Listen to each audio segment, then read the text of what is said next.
നരേന്ദ്രമോദി തരുന്ന പണം എന്ന് പറയുന്നത് ഇവിടുത്തെ മുഴുവൻ ജനങ്ങൾക്കും അവകാശപ്പെട്ട പണമാണ്. അതിന് കണക്ക് വേണം. ചോദിച്ച കണക്കൊന്നും പിണറായി വിജയൻ ഗവൺമെന്റ് കൊടുക്കുന്നില്ല. കണക്ക് കറക്റ്റായിട്ട് കൊടുക്കണം എന്ന് കേന്ദ്രം ആവശ്യപ്പെടുമ്പോൾ കേരള നിയമസഭയ്ക്കകത്തിരുന്നു കൊണ്ട് കണക്ക് നിങ്ങൾ കൊടുക്കണം മിസ്റ്റർ പിണറായി വിജയൻ എന്ന് പറയാൻ നട്ടലുള്ള ഒരൊറ്റ കോൺഗ്രസ്സുകാരനും കേരള നിയമസഭയ്ക്കകത്തില്ല. ഇവിടെ ആലപ്പുഴ പാർലമെന്റ് മണ്ഡലത്തിലെ കായംകുളത്ത് ഹമാസിന്റെ വേഷത്തിൽ കോളേജിൽ പോകുന്ന കുട്ടികളെ പീരങ്കി തോക്ക് കയ്യിൽ പിടിച്ചുകൊണ്ട് അവർ പ്രകടനം നടത്തി. ഈ പ്രകടനം നടത്തിയ കുട്ടികളെ കസ്റ്റഡിയിലെടുത്തോ? ഇല്ല. എന്താ അവിടുത്തെ പോലീസിന്റെ പണി? ഞങ്ങൾക്ക് 10 വോട്ട് കിട്ടിയില്ലെങ്കിലും ഞങ്ങൾ പരാജയപ്പെട്ടാലും പ്രശ്നമില്ല, തീവ്രവാദത്തെ ഭീകരവാദത്തെ ഇല്ലായ്മ ചെയ്യുമെന്ന് പ്രഖ്യാപിക്കാൻ ഭരണകൂടത്തിനും സാധിക്കുന്നില്ല, പ്രതിപക്ഷത്തിനും സാധിക്കുന്നില്ല. അപ്പൊ ആലപ്പുഴയിലെ കരിമണൽ കർത്തയ്ക്ക് എന്നും മണൽ വിൽക്കാനുള്ള സഹായിയായിട്ട് വെറുതെ എന്തായാലും വേണുഗോപാൽ വർത്തിക്കില്ലല്ലോ. കരിമണൽ കർത്തയുടെ പുസ്തകത്തിൽ കണ്ട നോക്കുകൂലി മാത്രമല്ല, പിണറായി വിജയന്റെ മകളായിട്ടും വേണുഗോപാലും ഇവരൊരു വലിയ കമ്പനിയാണ്. ഈ മാത്യു കുഴൽനാടനെയൊക്കെ ഞാൻ കണ്ടത് ഒരല്പമെങ്കിലും സാമാന്യ മര്യാദയും ധർമ്മബോധവും ഒക്കെയുള്ള ഒരു ചെറുപ്പക്കാരൻ. കാരണം കർത്തയും കെ സി വേണുഗോപാലും ഒന്നാണ്. അപ്പോ കെ സി വേണുഗോപാല് ഞാൻ മനസ്സിലാക്കുന്നത് മാത്യു കുഴൽനാടനെ തോട്ടപ്പള്ളിയിലെ സമരവുമായിട്ട് ആദ്യം വന്നത് മാർക്സിസ്റ്റ് പാർട്ടിയുടെ ഒരു പ്രവർത്തകനാണ്. ആ പ്രവർത്തകനെ കാണാതായി. ശവശരീരം പോലും ഇതുവരെ തിരിച്ചു കിട്ടിയിട്ടില്ല. എന്താ ആരിഫിന് ബുദ്ധിമുട്ടില്ലാത്തത്? ഇത് അന്വേഷിക്കണമെന്ന് ആവശ്യപ്പെടാത്തത്? എന്തുകൊണ്ടാണ് അതിനെതിരെ മാർക്സിസ്റ്റ് പാർട്ടി സമരം ചെയ്യാത്തത്? നിരവധി തിരഞ്ഞെടുപ്പുകളെ നേരിട്ടിട്ടുണ്ട്. അതിലെല്ലാം കരുത്തന്മാരോട് എന്ന് പറയപ്പെടുന്നവരോട് പോരാടിയിട്ടുണ്ട്. പന്നിത്തടത്ത് ഒരു വീട്ടിലിരിക്കുന്നു, അവിടെ നിന്ന് ഒരു ഫോൺ ജയലക്ഷ്മി ടീച്ചറുടെ വീട്ടിലേക്ക് വിളിക്കുന്നു. അപ്പോൾ ഞാൻ വിചാരിച്ചു ആരാന്നറിയില്ല, നമുക്ക് ഒരു വളരെ സീരിയസ് ആയിട്ടുള്ള ഫോൺ കോളാന്ന് പറഞ്ഞിട്ട് അവിടെ പോയിട്ട് നമ്മൾ ആ ഫോൺ അറ്റൻഡ് ചെയ്യണം. ലാൻഡ് ഫോണിലാണ് വിളിച്ചത്. അപ്പോൾ ഫോണിലാണ് ഞാൻ ശബ്ദം കേൾക്കുന്നത് ആദ്യമായിട്ട്. നേരിട്ട് ഒരിക്കലും കണ്ടിട്ടില്ല. ശോഭാ സുരേന്ദ്രൻ്റെ അടുത്തേക്ക് അവർ സമീപിക്കുന്നു. അപ്പോൾ പക്ഷേ ഞാൻ പറഞ്ഞു, ഇതെൻ്റെ ജീവിതത്തിൽ, എൻ്റെ രാഷ്ട്രീയ ജീവിതത്തിൽ ആദ്യത്തെ ഒരു പേജാണ്. ആ പേജ് ഞാൻ കീറാൻ ആഗ്രഹിക്കുന്നില്ല എന്നാണ് അന്ന് ഫോൺ വഴി ഞാൻ കരുണാകരൻ ജീനെ അറിയിച്ചത്. ഇതൊക്കെ ഭാവിയിൽ ഒരു പുസ്തകം എഴുതുമ്പോൾ എഴുതാനുള്ള വലിയ കാര്യങ്ങളാണ്. ഇതുവരെ ആരോടും പറയാത്ത കാര്യമാണ്. ഏതു തിരഞ്ഞെടുപ്പിലായാലും കേരള രാഷ്ട്രീയത്തിലെ ഏതു കരുത്തന്മാർ എതിരെ വന്നാലും BJPയുടെ ഏറ്റവും ഗ്യാരണ്ടിയുള്ള സ്ഥാനാർത്ഥി, കേരള രാഷ്ട്രീയത്തിലെ എണ്ണം പറഞ്ഞ കരുത്തുറ്റ വനിതാ നേതാവ്, ആലപ്പുഴ ലോക്സഭാ മണ്ഡലം NDA സ്ഥാനാർത്ഥി ശ്രീ ശോഭാ സുരേന്ദ്രനാണ് ഇന്ന് ബ്രേവ് ഇന്ത്യക്കൊപ്പമുള്ളത്. നിരവധി തിരഞ്ഞെടുപ്പുകളെ നേരിട്ടിട്ടുണ്ട്. അതിലെല്ലാം കരുത്തന്മാരോട് എന്ന് പറയപ്പെടുന്നവരോട് പോരാടിയിട്ടുണ്ട്. വോട്ടുകൾ വളരെയധികം കൂട്ടിയിട്ടുമുണ്ട്.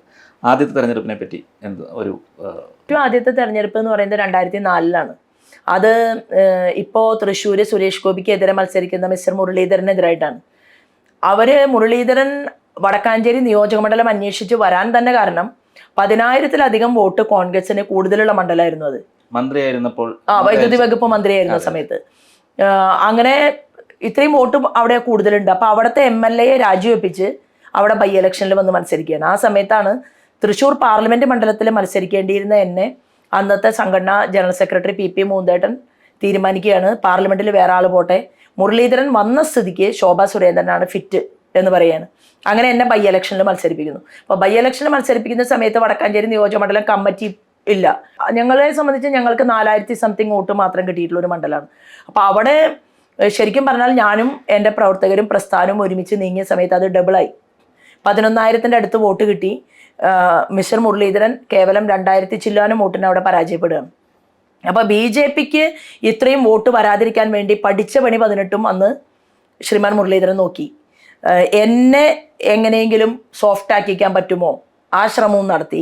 അദ്ദേഹത്തിൻ്റെ അച്ഛൻ വളരെ സീനിയറായിട്ടുള്ള പന്നിത്തടം, തൃശ്ശൂർ ജില്ലയിലെ പന്നിത്തടത്തുള്ള ഒരു ലീഗിൻ്റെ വലിയ ഒരു നല്ലൊരു മനുഷ്യൻ എന്ന് പറഞ്ഞാൽ അദ്ദേഹത്തിൻ്റെ പ്രവർത്തിക്കുന്ന ഏത് പ്രസ്ഥാനം എന്നുള്ളതല്ല, അദ്ദേഹത്തിൻ്റെ ഇടപെടലും ആ ബിഹേവിയറും ഒക്കെ വയസ്സായിട്ടുള്ള ഒരാളാണ്. അദ്ദേഹത്തെ ഉപയോഗിച്ചിട്ട് എന്നെ കാണാൻ, ഇതൊക്കെ ഭാവിയിൽ ഒരു പുസ്തകം എഴുതുമ്പോൾ എഴുതാനുള്ള വലിയ കാര്യങ്ങളാണ്. ഇതുവരെ ആരോടും പറയാത്ത കാര്യമാണ്.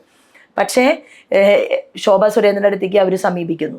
അപ്പോൾ നമ്മുടെ വീട്ടിൽ വളരെ ബുദ്ധിമുട്ടും പ്രശ്നങ്ങളൊക്കെ ഉണ്ടല്ലോ. അപ്പോൾ പക്ഷേ ഞാൻ പറഞ്ഞു, ഇതെൻ്റെ ജീവിതത്തിൽ, എൻ്റെ രാഷ്ട്രീയ ജീവിതത്തിൽ ആദ്യത്തെ ഒരു പേജാണ്. ആ പേജ് ഞാൻ കീറാൻ ആഗ്രഹിക്കുന്നില്ല എന്നാണ് അന്ന് ഫോൺ വഴി ഞാൻ കരുണാകരൻ ജീനെ അറിയിച്ചത്. അപ്പോൾ ഫോണിലാണ് ഞാൻ ശബ്ദം കേൾക്കുന്നത് ആദ്യമായിട്ട്. നേരിട്ട് ഒരിക്കലും കണ്ടിട്ടില്ല. ഇദ്ദേഹത്തിനെ ഒരു വീട്ടിലിരുത്തുന്നു, പന്നിത്തടത്ത് ഒരു വീട്ടിലിരിക്കുന്നു. അവിടെ നിന്ന് ഒരു ഫോൺ ജയലക്ഷ്മി ടീച്ചറുടെ വീട്ടിലേക്ക് വിളിക്കുന്നു അന്ന്. അപ്പോൾ ഞാൻ വിചാരിച്ചു ആരാന്നറിയില്ല, നമുക്ക് ഒരു വളരെ സീരിയസ് ആയിട്ടുള്ള ഫോൺ കോളാന്ന് പറഞ്ഞിട്ട് അവിടെ പോയിട്ട് നമ്മൾ ആ ഫോൺ അറ്റൻഡ് ചെയ്യണം. ലാൻഡ് ഫോണിലാണ് വിളിച്ചത്. അന്നും ഒരു ചെറിയ മൊബൈലൊക്കെ ഉണ്ടല്ലോ. 2004 എൻ്റെ കയ്യിൽ തന്നെ ഒരു ചെറിയ മൊബൈൽ ഉണ്ട് എന്നാണ് എൻ്റെ ഓർമ്മ. അപ്പം അങ്ങനെ ഒരു അനുഭവം നമുക്ക് ഉണ്ടായിട്ടുണ്ട്. ആ 2004 ബൈ ഇലക്ഷനിലാണ് സുരേന്ദ്രനെ കുറിച്ചിട്ട് ഇന്ത്യൻ എക്സ്പ്രസ് പോലുള്ള പത്രങ്ങൾ വരെ എഴുതി, ബ്രില്യൻ്റ് ഒറേറ്ററാണ്, ഫയറി സ്പീച്ചാണ് എന്നൊക്കെ പറഞ്ഞ് അത് ദേശീയ തലത്തിൽ ശ്രദ്ധിക്കപ്പെട്ടു. അതിനുശേഷം 2004 മുതൽ നമുക്ക് തിരിഞ്ഞു നോക്കാത്ത പ്രവർത്തനമാണ്. പല പല പൊസിഷനുകളിലിരുന്നു അവിടെ പാർട്ടി. പിന്നീട് കുറച്ച് വർഷം കഴിഞ്ഞു. ഇതിപ്പോൾ എൻ്റെ 9ാമത്തെ തെരഞ്ഞെടുപ്പാണ്.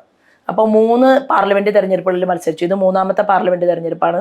6 തെരഞ്ഞെടുപ്പുകൾ ജനറൽ സീറ്റ് 4 അസംബ്ലി മത്സരിച്ചു, 2 ബൈ ഇലക്ഷൻ മത്സരിച്ചു. അപ്പോൾ ഡൽഹിയിലൊക്കെ പോയിട്ട് സീനിയർ ആയിട്ടുള്ള ക്യാബിനറ്റ് മിനിസ്റ്റേഴ്സിനോട് പറയുമ്പോൾ അവർ ചോദിക്കും, അപ്പോൾ 60 വയസ്സായോ എന്ന് ചോദിക്കും. അപ്പോൾ ഞാൻ പറയും വയസ്സായിട്ടല്ല, ബൈ ഇലക്ഷൻ 2 അതിൻ്റെ ഇടയിലല്ലേ വരുന്നത്, പിന്നെ ഈ ചെറിയ സമയത്ത് നമ്മൾ തുടങ്ങിയല്ലോ. അപ്പോൾ ചുരുക്കി പറഞ്ഞാൽ തെരഞ്ഞെടുപ്പുകൾ വമ്പന്മാരോട് തന്നെയാണ് മുട്ടിയിട്ടുള്ളത്. ഇപ്പോൾ പൊന്നാനിയിൽ മത്സരിച്ചത് ഒരു മൈനോറിറ്റി ഡിസ്ട്രിക്ട് മലപ്പുറം. അപ്പോൾ അവിടെ പൊന്നാനി നിയോജക മണ്ഡലത്തിൽ അന്ന് പാലോളി മുഹമ്മദ് കുട്ടിയാണ്, അദ്ദേഹമാണ് ഇടതുപക്ഷത്തിൻ്റെ സ്ഥാനാർത്ഥി. MP ഗംഗാധരനാണ് കോൺഗ്രസിൻ്റെ. പിന്നെ ആ മത്സരം. അതുപോലെ തന്നെ പാലക്കാട് അസംബ്ലിയിൽ മത്സരിക്കുന്ന സമയത്ത് MP വീരേന്ദ്രകുമാർ, അസംബ്ലി അല്ല പാർലമെന്റിൽ MP വീരേന്ദ്രകുമാറും MP രാജേഷും, ഈ 2 പേരുടെ ഇടയിലാണ് നമ്മൾ മത്സരിക്കുന്നത്. ഇവിടെ വീണ്ടും പാലക്കാട് അസംബ്ലിയിൽ വന്ന സമയത്ത് 10 കൊല്ലം പാർലമെന്റിൽ പോയ NN കൃഷ്ണദാസിനെതിരായിട്ടാണ് അന്ന് BJP കാൻഡിഡേറ്റ് ആവുന്നത്. അപ്പോൾ 3ാം സ്ഥാനത്തേക്ക് പോയി. കഴക്കൂട്ടം തെരഞ്ഞെടുപ്പിലും നമുക്ക് കടകംപള്ളി പോലെ 3 പോർട്ട്ഫോളിയോ മിനിസ്റ്റർ ആയിരുന്നു കടകംപള്ളി. അതായത് ദേവസ്വം മന്ത്രിയാണ്, ടൂറിസം മന്ത്രിയാണ്, അങ്ങനെ 3 മന്ത്രിസ്ഥാനങ്ങളും ഒരുമിച്ച് വഹിച്ച് അതിൽ ശരിക്കും പറഞ്ഞു കഴിഞ്ഞാൽ അമൃത് നഗരം പദ്ധതി, കേന്ദ്ര ഗവൺമെന്റ് കൊണ്ടുവന്ന അമൃത് നഗരം പദ്ധതിയും ടൂറിസം മേഖലയിൽ ക്ഷേത്രങ്ങളെ പുനരുദ്ധരിക്കാനും പള്ളികളെ പുനരുദ്ധരിക്കാനും കൊണ്ടുവന്ന ഫണ്ടിന്റെ കാര്യം വരെ മറച്ചു വെച്ചുകൊണ്ട് മുഴുവൻ ക്ഷേത്ര വിശ്വാസികളോടും പറഞ്ഞു, ക്ഷേത്രങ്ങൾക്ക് കൊടുത്ത പണം ഞാൻ ഇത്ര പൈസ തന്നില്ലേ ടൂറിസത്തിലൂടെ, അത് എൻ്റെയാണ്, മാർക്സിസ്റ്റ് പാർട്ടിയുടെയാണ് എന്ന് പറഞ്ഞിട്ട് വലിയ പ്രചണ്ഡമായിട്ടുള്ള പ്രചരണം നടത്തി തോൽപ്പിക്കാനായിട്ട്. അതുപോലെ തന്നെ അദ്ദേഹത്തെ പലരും വൈകിട്ടാണല്ലോ തിരിച്ചറിഞ്ഞത്. അപ്പോൾ ഒരു പണാധിപത്യം കൊണ്ട് ജനാധിപത്യത്തെ അട്ടിമറിക്കാൻ എങ്ങനെ സാധിക്കും എന്നുള്ളതിൻ്റെ ഏറ്റവും വലിയ ഉദാഹരണമാണ് കഴക്കൂട്ടത്തെ തെരഞ്ഞെടുപ്പ്. എന്നിരുന്നാലും നമ്മൾ 2ാം സ്ഥാനത്ത് വരാനായിട്ട് നമുക്ക് പറ്റി എന്നുള്ളതാണ്. പാർലമെന്റുകളെ കുറിച്ച് പറഞ്ഞു കഴിഞ്ഞാൽ പാലക്കാട് പാർലമെന്റ് മണ്ഡലത്തിൽ 60,000 വോട്ടുണ്ടായിരുന്നു. അത് 1,38,650 നമുക്ക് കിട്ടി. പിന്നീട് ആറ്റിങ്ങൽ പാർലമെന്റ് മണ്ഡലത്തിൽ പോയി. അവിടെ ഇതൊന്നല്ല, ആലപ്പുഴ പാർലമെന്റ് മണ്ഡലത്തിൽ ഞാൻ വന്നപ്പോൾ മാധ്യമ സുഹൃത്തുക്കൾ ചോദിച്ചു, ഇതൊരു കോട്ടയല്ലേ മാർക്സിസ്റ്റ് പാർട്ടിയുടെ എന്നാണ് ചോദിച്ചത്. പക്ഷേ പൊന്നാപുരം കോട്ടയായിരുന്നു ആറ്റിങ്ങൽ. അവിടെ പഴയകാല നേതാവ് അനിരുദ്ധൻ സാർ, അദ്ദേഹത്തിൻ്റെ മകൻ സമ്പത്ത് എപ്പോഴും ജയിക്കുന്ന ഒരു പാർലമെന്റ് മണ്ഡലം. ആ ഒരു സിറ്റുവേഷൻ നിലനിൽക്കുന്നതിനിടയിൽ അദ്ദേഹം ഒരു ഈഴവ കുടുംബത്തിൽ നിന്ന് വന്ന ഒരാൾ. അപ്പോൾ എന്നെയും ആ രീതിയിൽ അവിടെ നമുക്ക് അങ്ങനെയുള്ള കുടുംബത്തിൽ നിന്നാണെങ്കിലും വേരില്ലാത്തതുകൊണ്ട് വോട്ട് കിട്ടില്ല എന്നുള്ള പ്രചണ്ഡമായ പ്രചരണം. പിന്നെ ചില നായർ ബെൽറ്റുകളിൽ ചെല്ലുന്ന സമയത്ത് ശോഭാ സുരേന്ദ്രൻ നായരല്ല എന്നുള്ളൊരു പ്രചരണം. പക്ഷെ സത്യത്തിൽ ഞാൻ ജാതി നോക്കിയിട്ടാണോ ഇത്രയും കാലം കേരളത്തിൽ പ്രവർത്തിച്ചത്? എനിക്ക് ജാതിക്കും മതത്തിനും അതീതമായി തന്നെയാണ് കഴിഞ്ഞ പൊതുപ്രവർത്തനങ്ങളെല്ലാം നമ്മൾ നടത്തിയത്. അപ്പോൾ അവിടെ ആ പൊന്നാപുരം കോട്ടയിൽ 90,000 വോട്ട് 2.5 ലക്ഷം വോട്ടാക്കാൻ നമുക്ക് പറ്റി. അത് വല്ലാത്ത ഒരു തെരഞ്ഞെടുപ്പ്. അതായത് ഒരു തവണ ഞാൻ എപ്പോഴും എന്നെ റീഡ് ചെയ്യുന്നുണ്ട്. ഇത് ശോഭാ സുരേന്ദ്രൻ എന്ന് പറയുന്ന വ്യക്തിയുടെ മാത്രം കഴിവല്ല. ശോഭാ സുരേന്ദ്രൻ എന്ന് പറയുന്ന ഒരു വ്യക്തി തെരഞ്ഞെടുപ്പിൽ മത്സരിച്ചപ്പോൾ എൻ്റെ സഹപ്രവർത്തകരെ, എൻ്റെ പ്രസ്ഥാനം, നരേന്ദ്രമോദിയുടെ ഭരണ നേട്ടങ്ങൾ, അത് 5 കൊല്ലം പറയാനേ ആറ്റിങ്ങലിൽ ഉണ്ടായിരുന്നുള്ളൂ. ഞാൻ ആലപ്പുഴ പാർലമെന്റിലേക്ക് എത്തിയ സമയത്ത് അത് 10 വർഷത്തെ മോദി ഗവൺമെന്റിന്റെ ഭരണ നേട്ടങ്ങൾ എണ്ണി പറഞ്ഞുകൊണ്ടാണ് നമ്മൾ ഈ തെരഞ്ഞെടുപ്പിൽ നിൽക്കുന്നത്. അപ്പം ഞാൻ ഹാപ്പിയാണ്. കാരണം മോദിയുടെ ഗ്യാരണ്ടി, മോദിജി തൃശ്ശൂരിൽ വന്ന അമ്മമാരെ സാക്ഷി നിർത്തിയിട്ട് പറയാണ്, അമ്മമാരെ, സഹോദരിമാരെ, മോദിയുടെ ഗ്യാരണ്ടി മലയാളത്തിൽ പ്രസംഗിക്കുന്നു. എന്നിട്ട് അദ്ദേഹം പറയാണ്, ഞാനിവിടെ ഉണ്ട്, നിങ്ങൾ വികസനം ചെയ്യാൻ താല്പര്യമുള്ള, അത് ഏറ്റെടുക്കാൻ സാധിക്കുന്ന ഒരാളെ ഇങ്ങോട്ടേക്ക് വിട്ടാൽ മതി എന്ന് പറയുന്ന ഗ്യാരണ്ടി തരുന്ന ഒരു പ്രധാനമന്ത്രി. അങ്ങനെ ഒരു പ്രധാനമന്ത്രിയുടെ കൂടെ ഇരിക്കാൻ അദ്ദേഹം വിശ്വസിക്കുന്ന പാർട്ടിയിൽപ്പെട്ട ഒരാളെ വിടുന്നത് നല്ലതല്ലേ എന്ന് ആലപ്പുഴ ചിന്തിക്കുകയാണ്. ആ അവസരത്തിലാണ് നമ്മളിപ്പോൾ എത്തി നിൽക്കുന്നത്. ഈ വിദ്യാർത്ഥി പ്രസ്ഥാനത്തിലൂടെ ബാലഗോകുലത്തിലൂടെ കടന്നു വന്ന വഴിയിൽ ശക്തമായ പോരാട്ടങ്ങൾ, എനിക്ക് ഓർമ്മയുണ്ട്, ഒരു ടോൾ വിരുദ്ധ സമരത്തിൽ അന്ന് പോലീസുകാർ തലയടിച്ചു പൊട്ടിക്കുന്നതിൻ്റെ വീഡിയോ ഞാൻ കണ്ടിട്ടുണ്ട്. ആ ഒരു കാലഘട്ടം എങ്ങനെ ഓർക്കും? അത് ആ സമയത്ത് ഒരുപാട് നമ്മൾ പല പൊസിഷനുകളിലും വഹിച്ചതിന് ശേഷമാണ് ആ ടോൾ സമരം ഉണ്ടാവുന്നത്. അപ്പം അന്ന് സത്യത്തിൽ ഇത്രയധികം മീഡിയകൾ കേരളത്തിലുണ്ടായിട്ടും ഞങ്ങളുടെ ഭാഗ്യക്കേട് കൊണ്ട് പോലീസ് ഇങ്ങോട്ട് കല്ലെറിയുന്നു, ലാത്തി ചാർജ് ഉണ്ടാവുന്നു, പ്രവർത്തകർ ചെതറി ഓടുന്നു. ഇതൊക്കെ ഒപ്പിയെടുക്കാനുള്ള മാധ്യമങ്ങൾ അവിടെ ഉണ്ടായിരുന്നില്ല. അങ്ങനെ ഉണ്ടായിരുന്നുവെങ്കിൽ അജിതയ്ക്കും അതുപോലെ തന്നെ ഗൗരിയമ്മയ്ക്കും ശേഷം ഏറ്റവും കൂടുതൽ ലാത്തി ചാർജ് ഏറ്റുവാങ്ങേണ്ടി വന്ന ഒരു കൂട്ടം പോലീസുകാർ തല്ലി ചതച്ച ഒരാൾ എന്ന് പറയുന്നത് അത് ഞാനാണ് യഥാർത്ഥത്തിൽ. പക്ഷേ അവിടെ ഒരു TCV, തൃശ്ശൂരിലൊരു TCV ചാനലിൻ്റെ കയ്യിൽ മാത്രമാണ് ഈ ദൃശ്യം. അതും അവർ ഏതോ ദൂരെ നിന്ന് ചിത്രീകരിച്ച ഒരു ചെറിയ വിഷ്വൽ മാത്രമാണ് നമുക്ക് കിട്ടിയിട്ടുള്ളത്. പക്ഷെ അന്നത്തെ അത് ഞാൻ എന്തിനാണ് അങ്ങനെ തല്ലുകൊണ്ടത്? എനിക്ക് ഇവിടെ മുതൽ ഇവിടം വരെ അങ്ങനെ പ്ലാസ്റ്റിക് സർജറി ചെയ്യേണ്ടി വന്നു. ഞാൻ 1.5 ആഴ്ച ഹോസ്പിറ്റലിൽ കിടന്നു. പക്ഷെ ബോധം പോകുന്നത് വരെ, പോലീസ് തല്ലി ചതച്ചിട്ട് ബോധം പോകുന്നത് വരെയും എൻ്റെ പ്രവർത്തകരെ തല്ലാൻ ഞാൻ അനുവദിച്ചിട്ടില്ല. എനിക്ക് വേണമെങ്കിൽ അവിടെ പ്രശ്നമുണ്ട് എന്ന് അറിഞ്ഞപ്പോൾ എനിക്ക് ജീപ്പിൽ കയറി പോകാമായിരുന്നു, അല്ലെങ്കിൽ കാറിൽ കയറി പോകാമായിരുന്നു. പ്രവർത്തകർ എനിക്ക് തോന്നുന്നു ചുറ്റും നിൽക്കുന്നുണ്ടായിരുന്നു, പക്ഷെ അതിന് പ്രവർത്തകർ കടികൊള്ളാതിരിക്കാനാണ് നോക്കിയത്. ഞാൻ പ്രവർത്തകർക്ക് ആ ഫ്രണ്ടിൽ നിൽക്കുന്ന പ്രവർത്തകന്റെ തല തല്ലി പൊളിച്ച് മണലൂർ മണ്ഡലത്തിന്റെ ജനറൽ സെക്രട്ടറിയാണ്. അയാൾക്ക് ഇപ്പോഴും വലിയ പ്രശ്നങ്ങൾ അതിൻ്റെ പേരിലുണ്ട്. ആ ഒരു സമയത്ത് അവരെ രക്ഷിക്കാനുള്ള പരിശ്രമത്തിനിടയിലാണ് ഇവർക്ക് ഇത്രയും പ്രകോപനം ഉണ്ടായത്. പിന്നെ ഞാൻ മനസ്സിലാക്കുന്നത്, അങ്ങനെ ഒരു ശോഭാ സുരേന്ദ്രൻ കേരള രാഷ്ട്രീയത്തിൽ വേണ്ട എന്ന് ചിന്തിക്കുന്ന പല ആളുകളും ഇത്രയും ക്രൂരമായിട്ടുള്ള ലാത്തി ചാർജിന് പിന്നിലുണ്ടാവും എന്നാണ് ഞാൻ വിശ്വസിക്കുന്നത്. ആ സമയത്ത് ഒരു ബൈ ഇലക്ഷൻ നടക്കാൻ പോകുമായിരുന്നു. ബൈ ഇലക്ഷൻ എപ്പോഴും കേരളത്തിൽ വരുന്ന സമയത്ത് ചർച്ച ചെയ്യപ്പെടുന്ന പേരുകളിൽ ഒന്ന് എൻ്റെയാണ്. ഇപ്പോൾ വടക്കാഞ്ചേരി ബൈ ഇലക്ഷനിൽ ഞാൻ മത്സരിക്കുന്നു. അതിനുശേഷം വരുന്ന ബൈ ഇലക്ഷനിൽ ഞാൻ മത്സരിച്ചാലോ എന്നുള്ളത് തോന്നലുകൊണ്ടും വേണമെങ്കിൽ ഞാൻ അങ്ങനെയും കരുതുന്നുണ്ട്. അങ്ങനെ ഒരു വലിയ അറ്റാക്ക് പോലീസിന്റെ ഭാഗത്തു നിന്നല്ലാതെ എന്നെ പോലെ ഒരാൾക്കെതിരായിട്ട് നടത്താൻ പാടില്ലാത്തതാണ്.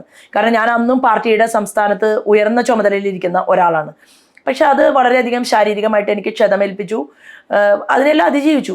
BJP-യിലേക്ക് എങ്ങനെയായിരുന്നു പ്രവേശനം? അപ്പോൾ 1995 വരെയാണ് ഞാൻ ഈ ബാലഗോകുലം ABVP എന്നൊക്കെ പറഞ്ഞിട്ട് നടന്നത്. അങ്ങനെ പിന്നീട് 95-ന് ശേഷം യുവമോർച്ചയിൽ ആദ്യമായിട്ട് എനിക്ക് ജില്ലയുടെ വൈസ് പ്രസിഡന്റ് ആവുന്നു. അപ്പോൾ യുവമോർച്ചയിൽ ജില്ലാ വൈസ് പ്രസിഡന്റായിട്ട് വന്നു. അപ്പോൾ ഈ പ്രസംഗം ഉള്ളത് കൊണ്ട്, അപ്പം അന്ന് തന്നെ സംഘത്തിൻ്റെ കാര്യകർത്താവായിട്ടുള്ള മുതിർന്ന ആൾ പറഞ്ഞു, എന്തിനാണ് ഇപ്പോൾ ഈ രാഷ്ട്രീയത്തിൽ പോകുന്നത്, ഇതിൽ തന്നെ ഏതെങ്കിലും ഒരു കാര്യത്തിൽ ചെയ്താൽ പോരാ. അപ്പം ഞാൻ ആളോട് പറഞ്ഞു, അങ്ങനെയല്ല, കാരണം പ്രസംഗിക്കാൻ ഏറ്റവും കൂടുതൽ വേദി എന്ന് പറയുന്നത് രാഷ്ട്രീയമല്ലേ, പൊളിറ്റിക്സ് അല്ലേ. അപ്പം ഞാൻ കുറച്ച് പ്രസംഗിക്കാമല്ലോ, ഇവിടെ പാർട്ടീനെ വളർത്തണ്ടേ. അപ്പം പാർട്ടിയിൽ കുറച്ച് ആൾക്കാരല്ലേ ഉള്ളൂ. അപ്പം എന്തായാലും എനിക്ക് പാർട്ടിയിൽ പ്രവർത്തിക്കാൻ എനിക്ക് ഇഷ്ടമുണ്ട് എന്ന് ഞാൻ തന്നെ പറഞ്ഞു. അങ്ങനെ യുവമോർച്ച ജില്ലാ vice president, state vice president, പിന്നെ അത് കഴിഞ്ഞപ്പോൾ വയസ്സ് കൂടുതലായിട്ടില്ലെങ്കിൽ പോലും മഹിളാ മോർച്ചയിൽ എൻ്റെ കൂടെയൊക്കെ ആ സമയത്ത് ഉണ്ടായിരുന്നത് വളരെ സീനിയർ ആയിട്ടുള്ള ആൾക്കാരാണ്. അതിൽ തന്നെ എല്ലാവരും എന്നേക്കാൾ മുതിർന്ന ആൾക്കാരാണ്. പക്ഷേ ആ സമയത്ത് മഹിളാ മോർച്ചയുടെ സംസ്ഥാന സെക്രട്ടറി ആയി. അപ്പോൾ എനിക്ക് യുവമോർച്ചയുടെ വൈസ് പ്രസിഡന്റ് ആയതിനു ശേഷം യുവമോർച്ചയുടെ പ്രസിഡന്റ് ആയാൽ കൊള്ളാം എന്ന് ആഗ്രഹം ഉണ്ടായിരുന്നു. കാരണം അതിൽ നിറച്ചും ചെറുപ്പക്കാരായിട്ടുള്ള ആൺപിള്ളേർ, ചെറുപ്പക്കാർ, യൂത്താണ് ഉണ്ടാവുക. അപ്പോൾ എന്താ വെച്ചാൽ ഒരു പെട്ടെന്നൊരു സമരം പ്രഖ്യാപിച്ചാൽ അവർക്ക് അണിനിരക്കാൻ പറ്റും. മഹിളാ മോർച്ച എന്ന് പറഞ്ഞാൽ അങ്ങനെയല്ല, കാരണം സ്ത്രീകളുടെ സംഘടനയാണ്. അവർക്ക് വീട് നോക്കണം, കുട്ടികളെ നോക്കണം, അതൊക്കെ കഴിഞ്ഞിട്ട് വേണം പൊതുപ്രവർത്തനത്തിന് വരാം. അപ്പോൾ പെട്ടെന്ന് ഒരു മഹിളാ മോർച്ചേനെ പെട്ടെന്ന് കരിപ്പിടിപ്പിക്കുക എന്ന് പറഞ്ഞാൽ നല്ല പണിയുണ്ട്. അങ്ങനെ ഞാൻ പക്ഷേ 2 ടേം മഹിളാ മോർച്ചയുടെ സംസ്ഥാന പ്രസിഡന്റായിട്ട് പ്രവർത്തിച്ചു. അതിൽ ഒരുപാട് സമരങ്ങൾ നടത്തി. ഇന്നിപ്പോൾ പല കോൺഗ്രസ്സിലെ നേതാക്കന്മാർക്കും എന്നോട് ദേഷ്യമുണ്ട്. കാരണം അതിപ്പോൾ സൂര്യനെല്ലി കേസായാലും, അതുപോലെ തന്നെ കിളിരൂർ കേസ് വന്ന സമയത്ത് കോട്ടയത്താണെങ്കിലും, അതുപോലെ തന്നെ കോഴിക്കോട് ഐസ്ക്രീം പാർലർ കേസിൻ്റെ സമയത്താണെങ്കിലും, ഏതൊരു സ്ത്രീ സംബന്ധിയായിട്ടുള്ള ഒരു വിഷയം വന്നിട്ടുണ്ടോ, BJP പ്ലാറ്റ്ഫോം മാത്രമല്ല, അപ്പുറത്ത് ഈവൻ നക്സലൈറ്റ് അജിതയുടെ കൂടെ പോലും ഞങ്ങൾ കോമൺ പ്ലാറ്റ്ഫോം ഉണ്ടാക്കിയിട്ട് സ്ത്രീകൾ സമരം നടത്തുന്ന സമയത്ത് അവിടെയും ഞാനുണ്ടായിരുന്നു. പരിസ്ഥിതിയുമായി ബന്ധപ്പെട്ട വിഷയത്തിൽ പല ആളുകളും കേരളത്തിൽ സമരങ്ങൾ പ്രഖ്യാപിച്ചപ്പോൾ അതിൻ്റെ കൂട്ടത്തിലൊക്കെ നമ്മൾ നിന്നിട്ടുണ്ട്. മനുഷ്യാവകാശ പ്രവർത്തകരുടെ കൂടെയും ധാരാളം നമ്മൾ സഹകരിച്ചുകൊണ്ട് പ്രവർത്തിച്ചിട്ടുണ്ട്. അപ്പോൾ എന്നെ സംബന്ധിച്ച് എനിക്ക് ഈ പൊതുപ്രവർത്തനം എന്ന് പറയുന്നത് അതിനോട് കൂടുതൽ അറ്റാച്ച്മെൻറ്റ്, എന്ത് കാര്യത്തിനോടും നമ്മൾ കൂടുതൽ അറ്റാച്ച്മെൻറ്റ് വരുന്നത് ശരിയല്ല എന്നും പല സമയത്തായിട്ട് എനിക്ക് തോന്നിയിട്ടുണ്ട്. ഇവിടെ തന്നെ പ്രകടന പത്രിക അവതരിപ്പിക്കുന്ന സമയത്ത് അവർ ചോദിച്ചു, എന്താണ് ഇങ്ങനെ വിമൻ ഓറിയൻറ്റഡ് പ്രകടന പത്രിക എന്ന് പറഞ്ഞപ്പോൾ ഞാൻ പറഞ്ഞു, പെൺകുട്ടികൾക്കാണല്ലോ ബുദ്ധിമുട്ട് കൂടുതൽ. അപ്പോൾ ഈ പെൺകുട്ടികളുടെ ബുദ്ധിമുട്ട്, അമ്മമാരുടെ ബുദ്ധിമുട്ട് തിരിച്ചറിയാൻ, ഇപ്പോൾ സൂതകുമാരിയൊക്കെ അമ്മയൊക്കെ മരിച്ചതിന് ശേഷം ആളുകൾക്ക് ഓടിച്ചെല്ലാനും ആശ്രയിക്കാനും അവരുടെ ദുഃഖം പറയാനും കേന്ദ്രങ്ങളില്ല. അപ്പോൾ അങ്ങനെയുള്ള കേന്ദ്രങ്ങൾ വേണം എന്നുള്ളൊരു അഭിപ്രായമാണ് എനിക്കുള്ളത്. രാഷ്ട്രീയത്തിന് അതീതമായിട്ട് ആർക്കും എപ്പോഴും ഏതൊരു പൊളിറ്റിക്കൽ ലീഡറെയും സമീപിക്കാം. ഒരു കാര്യം വിഷമം പറഞ്ഞു കഴിഞ്ഞാൽ അത് ശരി മോളെ ഞാൻ ചെയ്തു തരാം എന്ന് പറയാനായിട്ട്. ഞാൻ 2-3 ആത്മഹത്യകൾ തടഞ്ഞിട്ടുള്ള ആളാണ്. അത് പിന്നീടാണ് എനിക്ക് മനസ്സിലായത്. ഞാൻ അവരോട് സംസാരിച്ചത് അവർ മരിക്കാൻ നിൽക്കുന്ന ഘട്ടത്തിലാണെന്ന് പോലും എനിക്കറിയില്ല. 2 മക്കൾ വീട്ടിലില്ല, അച്ഛനും അമ്മയും, നല്ല പൈസയുണ്ട്, പക്ഷേ സ്നേഹം എന്ന് പറയുന്നത് അവർക്കില്ല. അപ്പോൾ ഒരു അമ്മ വിളിച്ചിട്ട് എന്നോട് പറഞ്ഞു, ഞാൻ ശോഭമോളെ ഞാൻ TV-യിൽ ഇഷ്ടം പോലെ കണ്ടിട്ടുണ്ട്, പക്ഷെ മരിക്കുന്നതിന് മുമ്പൊന്ന് കാണണം എന്നൊരാഗ്രഹം ഉണ്ടായിരുന്നു, അത് പറ്റാത്തതുകൊണ്ട് ഞാൻ സംസാരിച്ച് അവസാനിപ്പിക്കുകയാണെന്ന് പറഞ്ഞ് ഒരമ്മ വിളിക്കുകയുണ്ടായി. അപ്പം ഞാൻ അമ്മോട് പറഞ്ഞു, അമ്മയ്ക്ക് എന്തിനാ വേദനിക്കുന്നത്, എന്തിനാ മരിക്കുന്നത്? അപ്പോൾ പറഞ്ഞു, എനിക്ക് ആരുമില്ല, എൻ്റെ മക്കളാരും എന്നെ തിരിഞ്ഞു നോക്കുന്നില്ല. അപ്പം ഞാൻ ചോദിച്ചു, അമ്മയ്ക്ക് ജീവിക്കാൻ ബുദ്ധിമുട്ടുണ്ടോ, പൈസയ്ക്ക് പ്രശ്നമുണ്ടോ? അപ്പോൾ അമ്മ പറഞ്ഞു, അതൊന്നും എനിക്ക് പ്രശ്നമല്ല, പക്ഷേ എനിക്ക് ജീവിതം വേണ്ട. പക്ഷെ ഞാൻ അമ്മോട് പറഞ്ഞു, ഞാൻ മോളായിട്ട് മതിയോ? പക്ഷെ സത്യത്തിൽ ഞാൻ മോളായിട്ട് മതിയോ എന്ന് അമ്മോട് ഞാൻ ചോദിച്ചത് അമ്മ ഇങ്ങനെ മരണഘട്ടത്തിൽ നിൽക്കുക എന്ന് കരുതിയിട്ടല്ല. പക്ഷെ സത്യത്തിൽ അമ്മ അങ്ങനെ നിൽക്കുമായിരുന്നു. അപ്പം അങ്ങനെ പല അവസരങ്ങളും ജീവിതത്തിൽ ആളുകളെ നമുക്ക് രക്ഷിക്കാൻ നമ്മളുടെ വാക്ക്, ഞാനുണ്ട് കൂടെ എന്ന് പറയുന്ന ഒരു സ്നേഹം, സാന്ത്വനം, അത് എനിക്കും പലർക്കും കൊടുക്കാൻ സാധിച്ചിട്ടുണ്ട്. എൻ്റെ ജീവിതത്തിൽ ഞാൻ വളരെയധികം ദുരന്തം അനുഭവിക്കുന്ന സമയത്ത് തിരിച്ചെനിക്ക്, ഞാൻ ദൈവവിശ്വാസിയാണ്, തിരിച്ചെനിക്ക് ദൈവികമായിട്ടാണോ എന്ന് ഞാൻ വിചാരിക്കുകയാണ്. എനിക്കും അങ്ങനെ കരങ്ങൾ എന്നിലേക്ക് നീണ്ടു വന്നിട്ടുണ്ട്, പലരുടെയും സഹായങ്ങൾ. കരഞ്ഞിരിക്കുന്ന സമയത്ത് ഞാനും കരഞ്ഞിരിക്കുമല്ലോ, ഞാൻ രാഷ്ട്രീയക്കാരിക്ക് എന്താ ഹൃദയമല്ലേ, അല്ലെങ്കിൽ മനസ്സുണ്ടല്ലോ. അപ്പോൾ നമുക്കും ദുഃഖങ്ങൾ ഉണ്ടാകുമ്പോൾ നമുക്കും അങ്ങനെയുള്ള സ്നേഹവും ചേർത്ത് പിടിക്കലൊക്കെ നമുക്കും കിട്ടിയിട്ടുണ്ട്. വടകരയിലെ സീറ്റ് ലീഗിൻ്റെ 3ാം സീറ്റ് എന്നൊരു ആരോപണമുണ്ട്. അതുപോലെ തന്നെ ഇത് ഇടതുപക്ഷ സ്ഥാനാർത്ഥി ഈ ആലപ്പുഴ ലോക്സഭാ മണ്ഡലത്തിൽ SDP-യുടെ പിന്തുണയോടുകൂടി മത്സരിക്കുന്നു എന്നൊരു ആരോപണവും നിലവിലുണ്ട്. എന്താണ് അതിനെക്കുറിച്ച് പറയാനുള്ളത്? ഒന്ന്, എപ്പോഴും നമ്മൾ കേരളത്തിൽ കാണുന്നത് ഒരു തീവ്രവാദത്തിൻ്റെയും ഭീകരവാദത്തിൻ്റെയും അദൃശ്യമായിട്ടുള്ള സാന്നിധ്യം വളരെ കൂടുതലുള്ള ഒരു സംസ്ഥാനമായിട്ട് നമ്മുടെ കേരളം മാറുകയാണ്. അത് രാഷ്ട്രീയക്കാരെല്ലാവരും ഇരുത്തി ചിന്തിക്കേണ്ട ഒരു കാര്യമാണ്. അതായത് കോൺഗ്രസ്സിന് ജയിക്കാൻ വേണ്ടി മാത്രം കോൺഗ്രസ് ഇവർക്ക് സഹായ സഹകരണങ്ങൾ ചെയ്തു കൊടുക്കുന്നു. മാർക്സിസ്റ്റ് പാർട്ടിയും ഇത് തന്നെയാണ് ചെയ്യുന്നത്. അപ്പോൾ മുസ്ലിം ലീഗ് ആണെങ്കിൽ പിന്നെ പറയേണ്ട കാര്യമില്ല. അപ്പോൾ ഇവർ ചിന്തിക്കേണ്ടത്, കാശ്മീർ പോലൊരു പ്രദേശം ഭീകരവാദികളുടെ കയ്യിൽ നിന്ന് നമുക്ക് തട്ടിത്തെറിപ്പിച്ച് ആ ഭീകരവാദികളെ അവിടെ നിന്ന് തെറിപ്പിച്ച് കളയാനായിട്ട് ഒരുപാട് എഫർട്ട് ഗവൺമെൻറ്റിൻ്റെ ഉണ്ടായിട്ടുണ്ട്. 370-ാം വകുപ്പ് ഞങ്ങളുടെ കയ്യിലുണ്ട്, ഞങ്ങൾക്ക് എന്തു തോന്നിവാസവും ആകാമെന്ന് കരുതിയിട്ട് ഒരുപാട് കാലം അവിടെ ചെല്ലുന്ന പട്ടാളക്കാരെ വരെ കല്ലെറിയുകയും തലപൊട്ടിക്കുകയും ചെയ്യുന്ന ഒരു സമീപനം സ്വീകരിച്ചിരുന്ന ഗ്രാമീണർ, അവർക്ക് അറിയില്ല, അവരെ ഈ മേളിലിരിക്കുന്ന രാഷ്ട്രീയക്കാർ പറഞ്ഞ് പറ്റിക്കുകയായിരുന്നു, വഞ്ചിക്കുകയായിരുന്നു. അങ്ങനെ ഭീകരവാദത്തിൻ്റെ ഒരു വലിയ അവസ്ഥ കാശ്മീരിലുണ്ടായി എങ്കിൽ അവിടെ ഹിസ്ബുൾ മുജാഹിദീൻ പോലെ, അതുപോലെ തന്നെ ഒസാമ ബിൻ ലാദൻ്റെ ആളുകൾ, അവരുടേതായിട്ടുള്ള കൂട്ടുകെട്ടുള്ള ആളുകൾ, ഇങ്ങനെ ഈ ഹമാസ്, എല്ലാ തീവ്രവാദ സംഘടനകളും 10-22 തീവ്രവാദ സംഘടനകളുടെ സാന്നിധ്യം അവിടെ ഉണ്ടായിരുന്നു. ഇതെങ്ങനെ ഉണ്ടായി? അവിടുത്തെ ഭരണകൂടം, നമ്മുടെ രാജ്യം ഇത്രയും കാലം ഭരിച്ച് മുന്നോട്ട് പോയിട്ടുള്ള ഈ കോൺഗ്രസിൻ്റെ പിടിപ്പുകേട് കൊണ്ടാണ് ഈ രാജ്യത്ത് ഭീകരവാദം വളർന്നത്.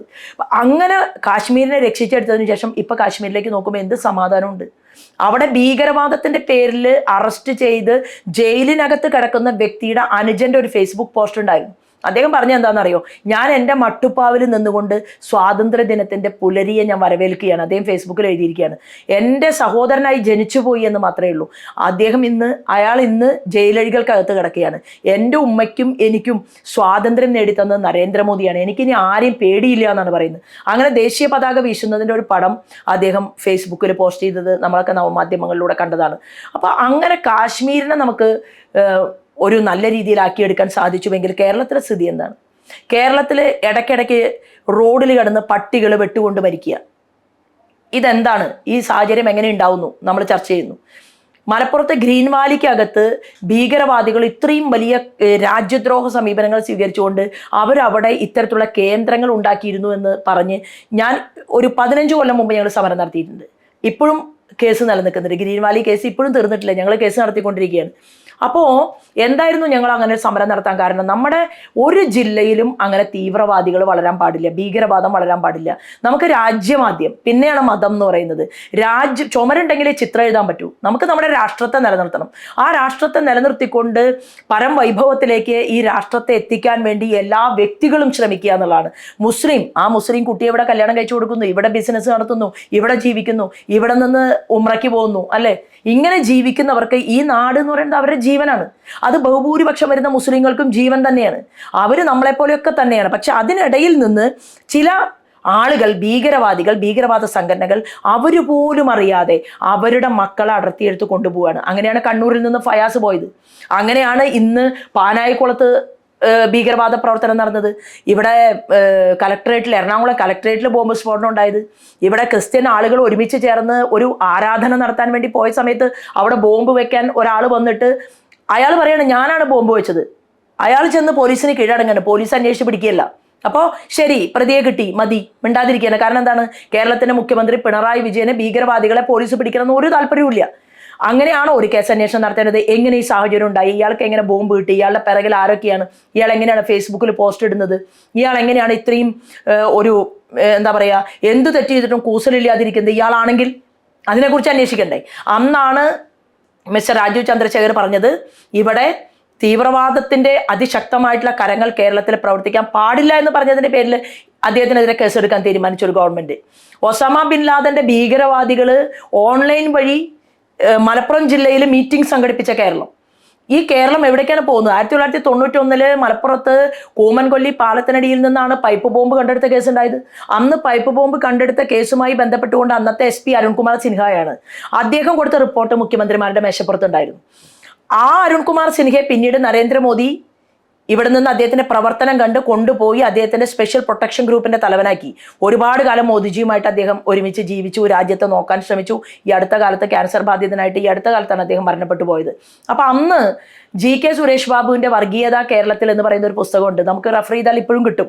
ആ പുസ്തകത്തിൽ വളരെ വ്യക്തമായിട്ട് പറയുണ്ടായിരുന്നു, ഈ SP അന്വേഷിച്ച അന്വേഷണത്തിന്റെ റിപ്പോർട്ടുകൾ 22ഓളം വരുന്ന ഭീകരവാദ സംഘടനകൾ മലപ്പുറം ജില്ലയിൽ മാത്രമല്ല കേരളത്തിൽ അങ്ങോളം ഇങ്ങോളം പ്രവർത്തിക്കുന്നുണ്ട്.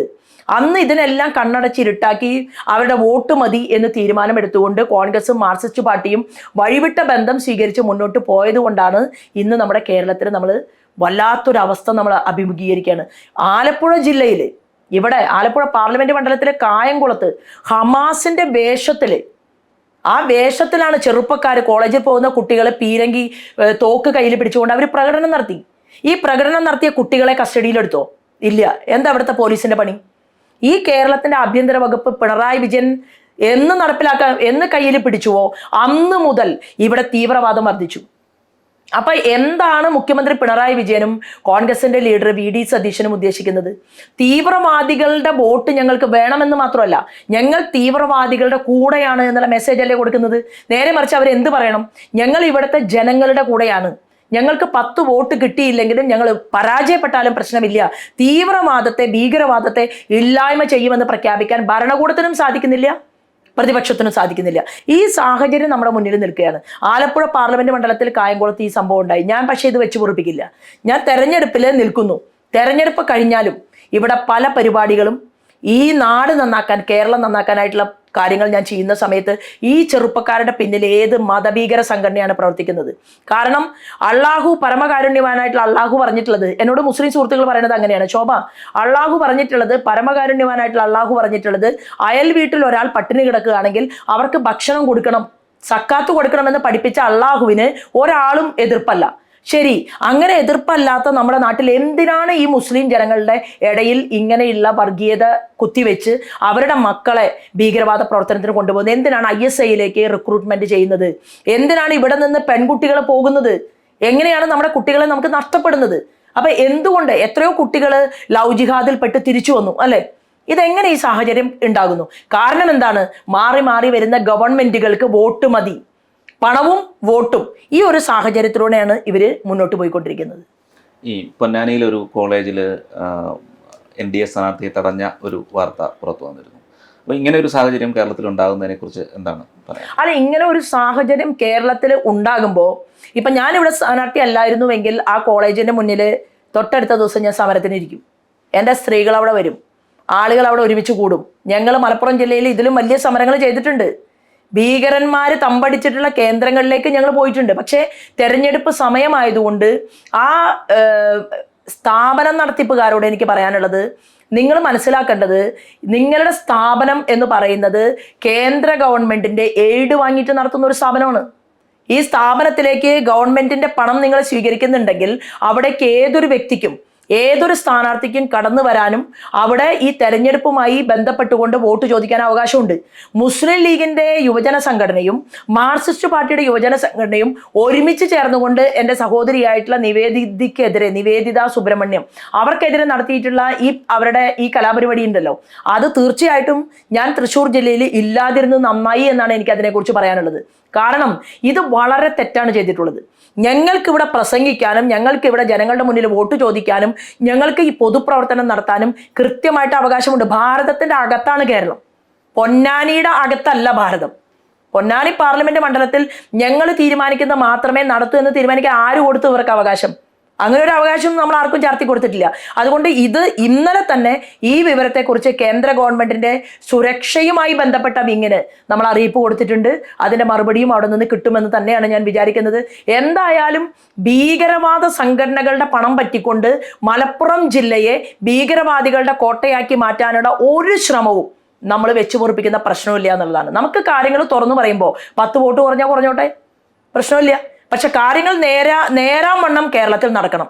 എല്ലാ കുട്ടികളും അവരുടെ ഉമ്മയ്ക്കും അവരുടെ അമ്മയ്ക്കും ഒക്കെ ഉപകാരികളായിട്ട്, നാടിനും വീടിനും ഉപകാരികളായിട്ട് മാറണം എന്നുള്ളതാണ് നമ്മുടെ പോയിന്റ്. ആലപ്പുഴയിലെ തെരഞ്ഞെടുപ്പിനെ നേരിടുമ്പോൾ ആലപ്പുഴയിലെ വികസന സാധ്യതകൾ, വികസന സ്വപ്നങ്ങൾ എന്താണ് പറയാൻ ഉദ്ദേശിക്കുന്നത്? ആലപ്പുഴ പാർലമെന്റ് മണ്ഡലത്തിൽ ഒന്നുമില്ല എന്നുള്ള അവസ്ഥയാണ്.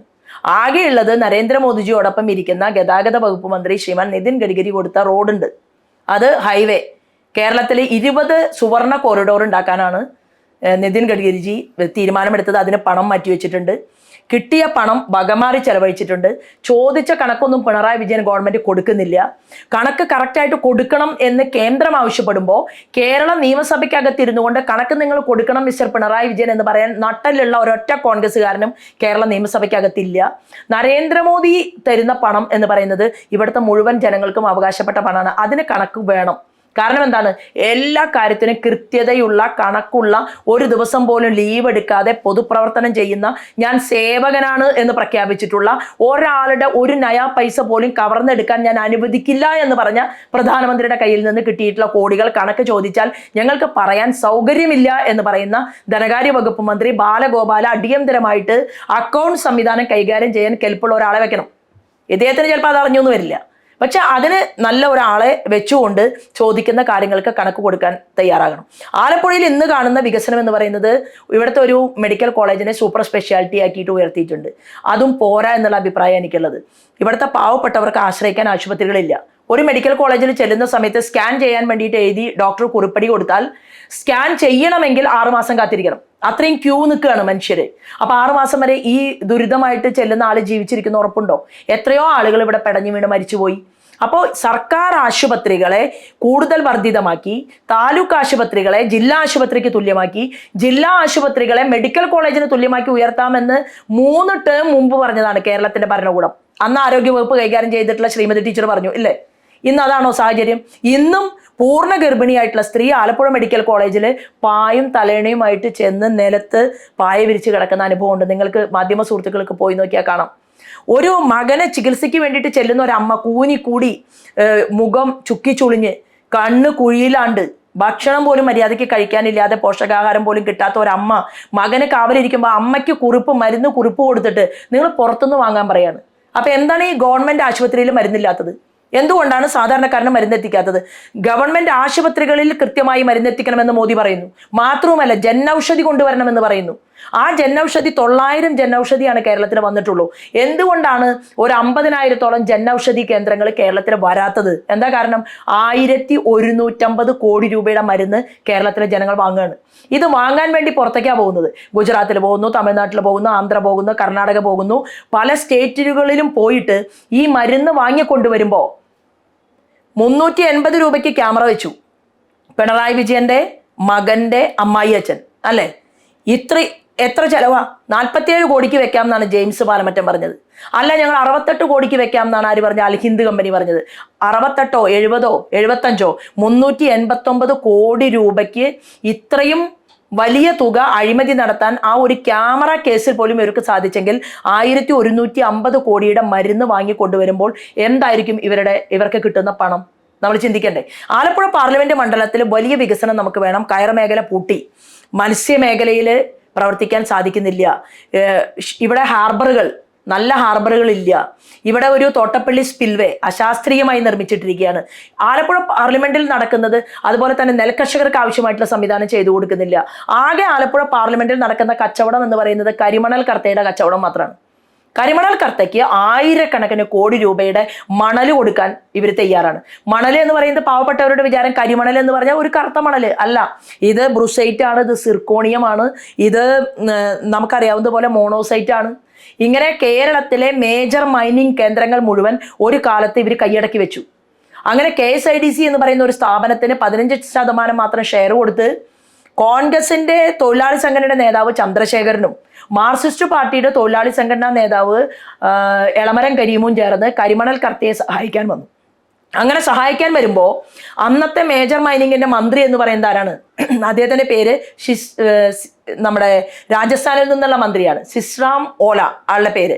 ഈ വ്യക്തി മൈനിങ് മിനിസ്റ്റർ ആയിരിക്കുമ്പോൾ വേണുഗോപാല് ഈ കരിമണൽ കർത്തയുടെയും ആ മിനിസ്റ്ററുടെയും കൂട്ടുകാരനാണ്, വെറും കൂട്ടുകാരനല്ല, ബിസിനസ് പാർട്ട്നേഴ്സായിട്ട് നിൽക്കുകയാണ്. അപ്പൊ ആലപ്പുഴയിൽ കരിമണൽ കർത്തയ്ക്ക് എന്നും മണൽ വിൽക്കാനുള്ള സഹായിയായിട്ട് വെറുതെ എന്തായാലും വേണുഗോപാൽ വർത്തിക്കില്ലല്ലോ. അപ്പൊ വേണുഗോപാലിന്റെ അനധികൃത സ്വത്തുക്കൾ, ദുബായ് കേന്ദ്രീകരിച്ചുകൊണ്ടുള്ള സ്വത്തുക്കളെ കുറിച്ചിട്ടുള്ള ചില വിവരങ്ങളാണ് ഞാൻ ദേശീയ ഏജൻസി മുൻപാകെ കൈമാറിയിട്ടുള്ളത്. അത് കൈമാറിക്കൊണ്ട് നമ്മൾ മുന്നോട്ട് പോകാൻ കാരണം എന്തുകൊണ്ടാണ് KMML എന്ന് പറയുന്ന പൊതുമേഖലാ സ്ഥാപനം ഇവിടെ നിലനിൽക്കെ ആ പൊതുമേഖലാ സ്ഥാപനത്തെ വളർത്താതെ കരിമണൽ കർത്തയ്ക്ക് മാത്രം ഈ സംവിധാനം ഉണ്ടാക്കി കൊടുക്കാൻ ഇവർ പരിശ്രമിക്കുന്നത്? കരിമണൽ കർത്തയുടെ പുസ്തകത്തിൽ കണ്ട നോക്കുകൂലി മാത്രമല്ല, പിണറായി വിജയന്റെ മകളായിട്ടും വേണുഗോപാലും ഇവരൊരു വലിയ കമ്പനിയാണ്, ഇവരൊരു വലിയ അഴിമതി കമ്പനിയാണ്. ഈ അഴിമതി കമ്പനി ഇന്ത്യ മഹാരാജ്യത്ത് വ്യാപകമായിട്ട് അവർ ചെയ്യുന്നത് വിവിധ സംസ്ഥാനങ്ങളിലെ മേജർ മൈനിങ്ങുകളിൽ ഇവർക്കെല്ലാം തന്നെ പാർട്ട്ണർഷിപ്പ് വെച്ച് കോടിക്കണക്കിന് രൂപയുണ്ടാക്കി ആലപ്പുഴയിലെ കടലോരത്ത് താമസിക്കുന്ന സാധാരണക്കാരനെ പറ്റിക്കുകയാണ്. ഇത് ആരറിഞ്ഞിട്ടാണ്? ഇത് ഇവിടുത്തെ മാർക്സിസ്റ്റ് പാർട്ടിയുടെ CPIMന്റെ ലീഡർ ആയിട്ടുള്ള ഇന്ന് മത്സരിക്കുന്ന ആരിഫിന് ഇതിൽ ബന്ധമില്ലേ? ഇല്ലെങ്കിൽ എന്തുകൊണ്ടാണ് ആരിഫ് പ്രതികരിക്കാത്തത്? ആരിഫ് ഇതിനെതിരായിട്ട് പ്രതികരിക്കണ്ടേ, മുന്നോട്ട് വരണ്ടേ? അപ്പോൾ KC വേണുഗോപാലും ആരിഫും ഒരേ കൂട്ടുകച്ചവടത്തിന്റെ പങ്കാളികളായതുകൊണ്ടാണ് ഈ കരിമണൽ കർത്തയുടെ വിഷയത്തിൽ ഇന്നും സ്റ്റാൻഡ് എടുക്കാതെ അവർ നിൽക്കുന്നത്. ഇപ്പോൾ കേസ് വന്നു. KC വേണുഗോപാലിന്റെ ചില കാര്യങ്ങൾ ഞാൻ ദേശീയ ഏജൻസി മുമ്പാകെ കൈമാറിയത് മനസ്സിലാക്കിക്കൊണ്ട് KC വേണുഗോപാൽ കേസ് കൊടുക്കാൻ തീരുമാനിച്ചു. ഒരു സ്ത്രീ ഒരു ആരോപണം ഉന്നയിച്ചു കഴിഞ്ഞാൽ അതിന് കേസ് കൊടുക്കാൻ 3 ആഴ്ചക്കാലം എന്തിനാ കാത്തിരുന്നത്? 3 ആഴ്ചക്കാലം കാത്തിരുന്നതിന് ശേഷമാണ് ഇപ്പോൾ ഇത്തരം ഒരു സാഹചര്യത്തിലേക്ക് അദ്ദേഹം വന്നിട്ടുള്ളത്. ഈ 3 ആഴ്ചക്കാലം എന്ത് ചെയ്യുകയായിരുന്നു? അന്ന് മേജർ മൈനിങ് നടത്താൻ പാടില്ലാത്ത സമയത്ത് മേജർ മൈനിങ് നടത്തിയിട്ട് എങ്ങനെ ഇതിന് സാങ്ഷൻ കൊടുത്തു? ഏത് മുഖ്യമന്ത്രി, ഏത് വ്യവസായ വകുപ്പ് മന്ത്രി, ഇതെല്ലാം അന്വേഷണം വരുമ്പോൾ വരും. അപ്പൊ സെക്രട്ടേറിയറ്റിൽ നിന്ന് 3 ദിവസം മുമ്പ് ഫയൽ കാണാതായി. സെക്രട്ടേറിയറ്റിനകത്ത് നിന്ന് വേണുഗോപാലിന് വേണ്ടി ഫയൽ കാണാതാവണമെങ്കിൽ പിണറായി വിജയനും വേണുഗോപാലും തമ്മിൽ എത്ര ടൈപ്പ് ഉണ്ട്? ഇതാണ് എൻ്റെ ചോദ്യം. അപ്പൊ എൻ്റെ കേസും പ്രവർത്തനങ്ങളുമായിട്ട് ഞാൻ മുന്നോട്ട് പോകും. തെരഞ്ഞെടുപ്പ് ഒരു ഭാഗത്ത് നടക്കും. ആലപ്പുഴ പാർലമെന്റ് മണ്ഡലത്തിലെ ജനങ്ങൾക്ക് ജീവിക്കാൻ, നല്ല രീതിയിൽ ജീവിച്ചുകൊണ്ട് മുന്നോട്ട് പോകണമെങ്കിൽ അവർക്കറിയും അവരുടെ കൂടെ നിൽക്കുന്ന ശോഭാ സുരേന്ദ്രനെ വിജയിപ്പിക്കണം. ഈ കരിമണൽ കർത്തയുടെ കൂടെ നിൽക്കുന്ന 2 പേരെ വിജയിപ്പിച്ചിട്ടും കാര്യമില്ല എന്നുള്ളത് അവർക്കറിയാം. തോട്ടപ്പള്ളിയിൽ സമരവുമായിട്ട് ആദ്യം വന്നത് മാർക്സിസ്റ്റ് പാർട്ടിയുടെ ഒരു പ്രവർത്തകനാണ്. ആ പ്രവർത്തകനെ കാണാതായി. ശവശരീരം പോലും ഇതുവരെ തിരിച്ചു കിട്ടിയിട്ടില്ല. എന്താ ആരിഫിന് ബുദ്ധിമുട്ടില്ലാത്തത്? ഇത് അന്വേഷിക്കണമെന്ന് ആവശ്യപ്പെടാത്തത്? എന്തുകൊണ്ടാണ് അതിനെതിരെ മാർക്സിസ്റ്റ് പാർട്ടി സമരം ചെയ്യാത്തത്? കരുവണ്ണൂരിലെ സാരണസംഘ കൊള്ള നടത്തിയതുപോലെ തന്നെ അതിനേക്കാൾ ഭീകരമായിട്ടുള്ള കൊള്ളയാണ് ഇവിടെ ഈ കരിമണലുമായി ബന്ധപ്പെട്ടുകൊണ്ടുള്ള കൊള്ള നടക്കുന്നത്. കരിമണൽ കർത്ത വിഷയത്തിൽ ഏറ്റവും കൂടുതൽ നിയമസഭയിലൊക്കെ സംസാരിച്ചത് ശ്രീ മാത്യു കുഴൽനാടൻ MLA ആയിരുന്നു. അതേസമയം വേണുഗോപാലിനൊപ്പം നിൽക്കുന്നതും അദ്ദേഹം തന്നെയാണ്.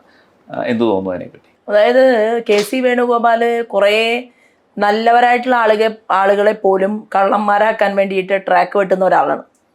ഇവിടെ തന്നെ കോൺഗ്രസ് ആദ്യമായിട്ടാണ് യൂത്ത് കോൺഗ്രസിൻ്റെ ചെറുപ്പക്കാരെ, അതുപോലെ തന്നെ KSUവിൻ്റെ ചെറുപ്പക്കാരെയൊക്കെ എങ്ങനെ വ്യാജ തിരിച്ചറിയൽ കാർഡ് നിർമ്മിക്കണമെന്ന് പഠിപ്പിച്ചത്. അങ്ങനെ വ്യാജ തിരിച്ചറിയൽ കാർഡ് ഉണ്ടാക്കിയിട്ട് പോലും സ്വന്തം പാർട്ടിയിലെ അണികൾക്കെതിരെ തെരുവ് യുദ്ധം നടത്താൻ പഠിപ്പിച്ച ഒരാളാണ് KC വേണുഗോപാൽ. ഈ മാത്യു കുഴൽനാടനെയൊക്കെ ഞാൻ കണ്ടത് ഒരല്പമെങ്കിലും സാമാന്യ മര്യാദയും ധർമ്മബോധവും ഒക്കെയുള്ള ഒരു ചെറുപ്പക്കാരൻ. അപ്പൊ ഭാവിയിൽ കോൺഗ്രസിനകത്തും നല്ലവരൊക്കെ ഉണ്ട് എന്നുള്ളൊരു മിഥ്യാധാരണ എനിക്കുണ്ടായിരുന്നു. പക്ഷെ സത്യത്തിൽ മാത്യു കുഴൽനാടൻ കേസ് ഏറ്റെടുത്തു എന്ന് നമ്മൾ കേട്ട സമയത്ത് എനിക്ക് പെട്ടെന്ന് മനസ്സിലേക്ക് വന്നത് മണിമല മാമച്ചനാണ്. അതായത് വെള്ളിമൂങ്ങ സിനിമയിൽ ഒരു മണിമല മാമച്ചൻ, അദ്ദേഹത്തിന്റെ പേരാണത്. അപ്പൊ എങ്ങനെ രാഷ്ട്രീയക്കാര് കൂടുതൽ ഫ്ലെക്സിബിൾ ആകണം എന്നാണ് ആ സിനിമയിലെ കഥാപാത്രം ചില ഘട്ടങ്ങളിലൊക്കെ പഠിപ്പിക്കുന്നത്. അപ്പൊ എന്തായാലും മാത്യു കുഴൽനാടൻ ഈ കേസ് ഏറ്റെടുത്തപ്പോൾ ഒരു കാര്യം മനസ്സിലായി. ഇവിടെ ആരെല്ലാമാണോ കരിമണൽ കർത്തയ്ക്കെതിരായിട്ട് സംസാരിക്കാൻ വരുന്നത്, ആ സംസാരിക്കാൻ വരുന്നവരെ എല്ലാം ട്രാക്ക് ചെയ്തുകൊണ്ട് അവരെ എങ്ങനെ ഒതുക്കണം എന്നുള്ളത് വളരെ വ്യക്തമായിട്ട് അറിവുള്ള ഒരാളാണ് ഈ കരിമണൽ കർത്ത. കാരണം കർത്തയ്ക്ക് രാഷ്ട്രീയ നേതാക്കന്മാർ ഇതിനെതിരെ രംഗത്ത് വന്നു കഴിഞ്ഞാൽ ആയിരക്കണക്കിന് കോടി രൂപയുടെ ബിസിനസ്സാണ് ഇല്ലാതാവാൻ പോകുന്നത്. അപ്പൊ അതിനു വേണ്ടി അവർ ശ്രമിച്ചു. ആ ശ്രമത്തില് കർത്ത പറഞ്ഞാൽ KC വേണുഗോപാൽ, കാരണം കർത്തയും കെ സി വേണുഗോപാലും ഒന്നാണ്. അപ്പോൾ കെ സി വേണുഗോപാൽ ഞാൻ മനസ്സിലാക്കുന്നത് മാത്യു കുഴൽനാടനെ വക്കീലാക്കി ഇറക്കുകയാണെങ്കിലും മറ്റുള്ള കോൺഗ്രസിലെ തന്നെ ചില ചെറുപ്പക്കാർ വക്കീലന്മാർ തയ്യാറാവാതിരുന്നത് പോലെ മാറി നിൽക്കേണ്ട ഒരാളായിരുന്നു. പക്ഷെ മാറി നിൽക്കാത്തതിൻ്റെ കാരണം ഞാൻ മനസ്സിലാക്കുന്നത് പണത്തിനു മീതെ പരുന്തും പറക്കില്ല എന്ന് പണ്ട് ഉള്ളവർ പറയുന്നത് പോലെ മാത്യു കുഴൽനാടിന് മീതെയും ഒരു പരുന്തും പറക്കില്ല. കാരണം എന്താണ്? പണം ഈസ് ഈക്വൽ ടു പണം എന്നാണ് ഞാൻ മനസ്സിലാക്കുന്നത്. പക്ഷെ അതിൻ്റെ എവിഡൻസ് തൽക്കാലമില്ല, പ്രവൃത്തി കൊണ്ട് മാത്യു തെളിയിച്ചതാണ്. ആലപ്പുഴയുടെ ഒരു സാംസ്കാരിക പാരമ്പര്യം, അവിടുത്തെ ഒരു ജീവിതം എന്ത് തോന്നുന്നു? തകഴിയുടെ പ്രശസ്തമായിട്ടുള്ള നോവലും അതുപോലെ തന്നെ ഒരുപാട് അറിയപ്പെടുന്ന സാംസ്കാരിക മേഖലയിൽ പ്രവർത്തിച്ചവരുടെയൊക്കെ എഴുത്തുകളിൽ കണ്ട ആ കടലോരവും അവിടുത്തെ ജനങ്ങളുടെ ബുദ്ധിമുട്ടും വേദനയും, ഒരു വള്ളം നഷ്ടപ്പെട്ടതിൻ്റെ പേരിൽ കരയുന്നവരും, അതുപോലെ തന്നെ സുനാമി പോലുള്ള ദുരന്തങ്ങൾ ആഞ്ഞടിക്കുന്ന സമയത്തും ഓക്കി പോലുള്ള പ്രശ്നങ്ങൾ വരുന്ന സമയത്തും എല്ലാം എന്തൊരു ദുരന്തമുണ്ടായാലും യുദ്ധമുഖത്ത് നിൽക്കുന്നത് പോലെ തൻ്റെ ഇടത്തോടു കൂടിയിട്ട് കടലോരത്ത് നിൽക്കുന്ന ആളുകളുള്ള ഒരു മണ്ണാണ് ആലപ്പുഴ. അവർക്ക് നല്ല കരുത്തുണ്ട്. ആ കൈക്കരുത്ത് ഉപയോഗിച്ചുകൊണ്ട് അവർ കടലിൽ പോയി മല്ലിട്ട് അവരുടെ ജീവിതത്തെ സ്വരുക്കൂട്ടിയെടുക്കാൻ ശ്രമിക്കുകയും നാട്ടിൽ ഒരു ദുരന്തമുണ്ടായാൽ എന്താ പറഞ്ഞത്, കേരളത്തിന്റെ മുഖ്യമന്ത്രി ഭടന്മാരെ പോലെ ഇവർ പ്രവർത്തിച്ചു എന്നാണ്, സൈനികരെ പോലെ പ്രവർത്തിച്ചു എന്നാണ്. പക്ഷെ നാക്കുകൊണ്ടുള്ള സംസാരം, അതായത് കാര്യങ്ങൾ അവർക്ക് വേണ്ടി പറയുന്നു എന്ന് അവരെ ബോധ്യപ്പെടുത്തുക, എന്നാൽ പ്രവൃത്തി കൊണ്ട് ഒന്നും അവർക്ക് ചെയ്തു കൊടുക്കാതിരിക്കുക. അങ്ങനെ ഏത് രീതിയിലും ജീവിക്കാൻ പറ്റാത്ത പാവങ്ങളുടെ, നല്ല മനുഷ്യരുടെ ഒരു നാടാണ് ഈ ആലപ്പുഴ. കുടിവെള്ളമില്ലായ്മ, കായലുകളെല്ലാം വൃത്തിഹീനമായി കിടക്കുന്നു. കായലുകളും അതുപോലെ തന്നെ കനാലുകളും ക്ലീൻ ചെയ്യാൻ വേണ്ടിയിട്ട് സ്വച്ഛ് ഭാരത് പദ്ധതി, കേന്ദ്ര ഗവൺമെന്റിന്റെ പദ്ധതിയുണ്ട്, ഒന്നും നടപ്പിലാക്കിയിട്ടില്ല. ഈ കായലുകൾ കായലോരത്ത് ജീവിക്കുന്ന ഉൾനാടൻ മത്സ്യബന്ധനം ചെയ്യുന്ന ആളുകളുണ്ട്. അവർക്ക് വീട് വെക്കാനുള്ള ഒരു കിലോമീറ്റർ, അവരുടെ മീറ്റർ പരിധി, അതിനെക്കുറിച്ച് അവർക്ക് ആശങ്കാകുലരാണ്. അവർ എങ്ങനെയാണ് ഈ മത്സ്യ കൃഷിയുമായി ബന്ധപ്പെട്ടുകൊണ്ട് നിൽക്കേണ്ടത് എന്ന് പോലും വേദനയോടുകൂടി ഞാൻ ഉൾപ്പെടെയുള്ള ആളുകളോടൊക്കെ വന്ന് ഈ തെരഞ്ഞെടുപ്പിനിടയിലും അവർ സംസാരിക്കുന്നുണ്ട്. ധീവര സമൂഹത്തിന് യഥാർത്ഥത്തിൽ SC/ST മേഖലയിൽ ഉള്ളതുപോലെ തന്നെ പഠിക്കേണ്ട കാര്യത്തിലാണെങ്കിലും ജോലിയുടെ കാര്യത്തിലാണെങ്കിലും എല്ലാം അവർക്ക് വളരെയധികം രൂക്ഷമായിട്ട് ബുദ്ധിമുട്ട് അനുഭവിക്കുന്ന ആളുകളാണ്. കയർ തൊഴിലാളികളാണെങ്കിൽ ജോലിയില്ലാതെ കയർ വ്യവസായം എല്ലാം പൂട്ടിക്കെട്ടി കേരളത്തിൽ നിന്ന് ഈ കയർ മേഖല പാടെ തമിഴ്നാട്ടിലേക്ക് പറിച്ചു നടന്ന ഒരു സാഹചര്യമുണ്ട്. അരൂരിന്റെ അപ്പുറത്തേക്ക് നോക്കിയാൽ അമ്പരചുംബിയായ കെട്ടിടങ്ങളെ കാണാം. അരൂരിൽ നിന്ന് ഇങ്ങോട്ടേക്ക് നോക്കിയാൽ ഒരു വികസനവും നമുക്ക് കാണാൻ സാധിക്കുന്നില്ല. കൊച്ചി ഷിപ്പ്യാർഡിൽ 50,000 കോടി രൂപ വിലയുള്ള നൗക അത് കടലിൽ ഇറക്കാൻ വേണ്ടിയിട്ട് അല്ലെങ്കിൽ ഉദ്ഘാടന കർമ്മം നിർവഹിക്കാൻ വേണ്ടിയിട്ട് ഇന്ത്യയുടെ പ്രധാനമന്ത്രി വരുന്നു. അവിടെ കൊച്ചിൻ ഷിപ്പ്യാർഡിൽ ടെക്നോളജി വൈസ് ധാരാളം ആളുകൾ ഇതിനുവേണ്ടി പണിയെടുക്കുന്നു.